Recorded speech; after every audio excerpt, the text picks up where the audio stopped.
జిల్లా పోలీస్ ప్రధాన కార్యాలయంలో సోమవారం ఉదయం ఎస్పీ శ్రీనివాసరావు ఆధ్వర్యంలో సామాజిక సేవలు వెంకటస్వామి వర్ధంతి సందర్భంగా చిత్రపటానికి పూలమాల వేసి ఘనంగా నివాళులర్పించారు. ఈ కార్యక్రమంలో పోలీసు అధికారులు సిబ్బంది పాల్గొని వెంకటస్వామికి నివాళులర్పించారు. ఈ సందర్భంగా జిల్లా ఎస్పీ దేవులపల్లి శ్రీనివాసరావు మాట్లాడుతూ వెంకటస్వామి గారు తమ పూర్తి జీవితాన్ని ప్రజాసేవకు అంకితం చేశారన్నారు. గొప్ప వ్యక్తి అని కొనియాడారు. ముఖ్యంగా పేదలు, బడుగు, బలహీన వర్గాల అభ్యున్నతి కోసం ఆయన చేసిన సేవలు ఎప్పటికీ మర్చిపోలేనివని తెలిపారు. ప్రజా సంక్షేమం, సామాజిక న్యాయం కోసం ఆయన చేసిన పోరాటాలు నేటి తరానికి స్ఫూర్తిదాయకమన్నారు.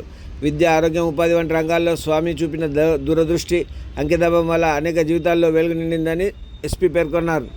ప్రజా సమస్యల పరిష్కారానికి ఎల్లప్పుడూ అందుబాటులో ఉండి వ్యక్తిత్వం ఆయనకు ప్రత్యేక గుర్తింపు తీసుకొచ్చిందన్నారు. వెంకటస్వామి ఆశయాలు, విలువలు ప్రతి ఒక్కరూ తమ జీవితాల్లో ఆచరించాలని ఎస్పీ తెలిపారు. ఈ కార్యక్రమంలో cyber crime DSP Subhash Chandrabose, RL Shailender, Ramakrishna, DCRB inspector Krishnamurthy, ఎస్ఐలు, సిబ్బంది తదితరులు పాల్గొన్నారు.